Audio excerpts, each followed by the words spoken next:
Saudara-saudara sekalian, bersayalah kita menentang UMNO bukan kerana lama dia UMNO. Kita menentang Barisan Nasional bukan kerana dia lama Barisan Nasional. Kita menentang dia ialah kerana dia mengekalkan perlembagaan penjaga, mengekalkan undang-undang penjaga, mengekalkan peraturan kafir, mengekalkan peraturan jahiliah. Oleh kerana itulah kita menentang mereka. Oleh kerana itulah kita menghadapi mereka. Oleh kerana itulah kita berjuang melawan dengan mereka. Percayalah, saudara-saudara sekalian, perjuangan kita adalah jihad, ucapan kita adalah jihad, derma kita adalah jihad. Dan kalau kita berlawan dengan puak-puak ni, dan kita mati kerana dasar berlawan ni, mati kita adalah mati syahid. Hak orang Islam, hak orang Islam dalam negara Islam bukan saja dia boleh jadi rakyat, tapi dia boleh jadi pemerintah, boleh jadi kerajaan, boleh jadi pemimpin. Tapi hak orang yang bukan Islam dalam negeri Islam, dia diizinkan untuk menjadi rakyat, tapi dia tak boleh jadi pemerintah. Kerana dulu masa saya duduk dalam PAS, saya biasa kafirkan abang saya, biasa kafirkan mak saya, ayah saya. Sembelih mereka saya tak makan dan sebagainya kerana saya pengaruh dengan amanat AJD.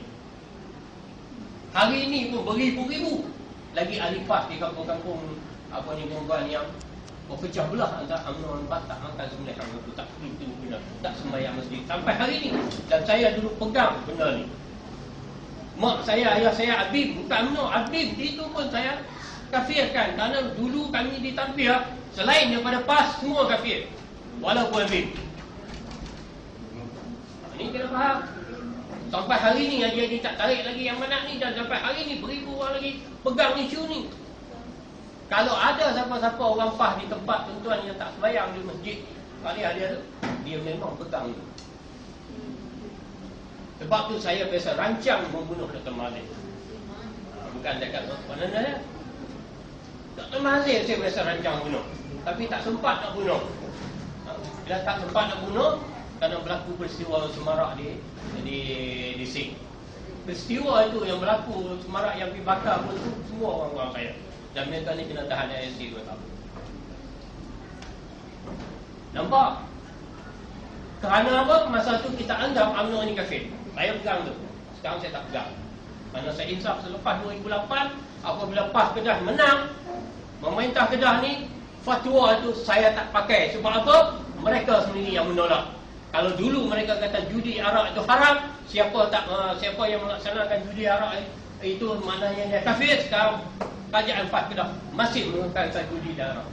Pergilah tengok di Langkawi. Al-Ustaz ni, Esko Fakhrul Razi sendiri dia beritahu dalam China 2 minggu lepas. Dia kata memang kerajaan negeri luluskan tak kurang pada 300 pusat hiburan karaoke, dan di bandar Al-Ustaz saja diluluskan oleh Esko kerajaan negeri PAS. Kalau dulu kamu kata UMNO kafir kerana melaksanakan benda ini, sekarang kamu duduk di mana?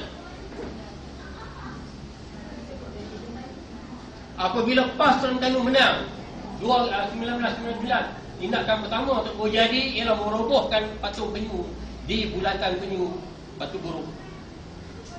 Tetapi apabila PAS Kedah menang, burung hilang sampai sekarang. Kalau dulu hukumnya haram patung, kenapa sekarang hukumnya di Kedah halal? Ini benar-benar yang saya cukup, tapi saya sabar. Saya sabar. Saya bagi tahu dengan siapa, saya nak tulis buku, saya nak kata, tak boleh. Tak boleh tolong. Tetapi sampai bila saya nak menyelamatkan maruah PAS dengan hak orang Islam ini tergadai. Ini bukan lagi prinsip saya. Sekarang ni PAS, UMNO Islam yang tepat. Sebab itu saya bersama dengan Fidel Dr. Sebri. Kerana mereka pun Dr. Sebri pun dia pun orang politik, biasa kerja di HMP, tapi dia sanggup berhenti kerja untuk mempertahankan tapak surau. Apa lagi, orang-orang saya biasa pergi Afghanistan.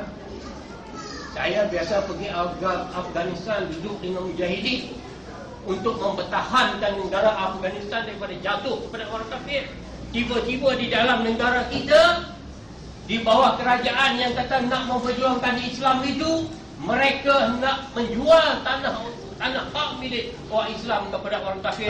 Tiba-tiba saya nak mendiamkan diri. Mana saya mengkhianati janji saya dengan Allah.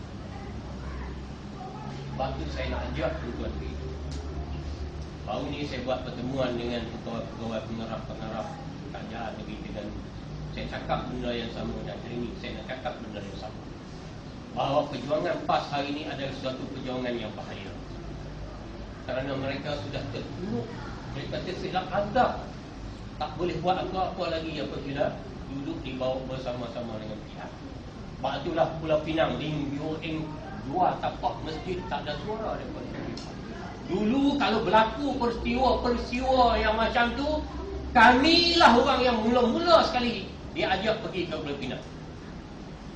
Ingat peristiwa Masjid Abu Nawar, pertemuan antara umat masjid di sana dengan gereja ni tokoh Hindu. Kami beribu-ribu orang, seluruh Malaysia orang 40. Sekarang Limbo Intan ni jual secara jelas tapak masjid orang Islam di Pulau Pinang, tak ada suatu pun suara pimpin PAS. Maksabu yang hantar tu tutup pun. Kenapa? Limbo Intan kawan. Apakah ini prinsip perjuangan yang sebenar? Inilah perempuan khususnya. Kalau ada yang PAS pun, saya nak bagi tahu sini, bukan kita benci kepada perjuangan.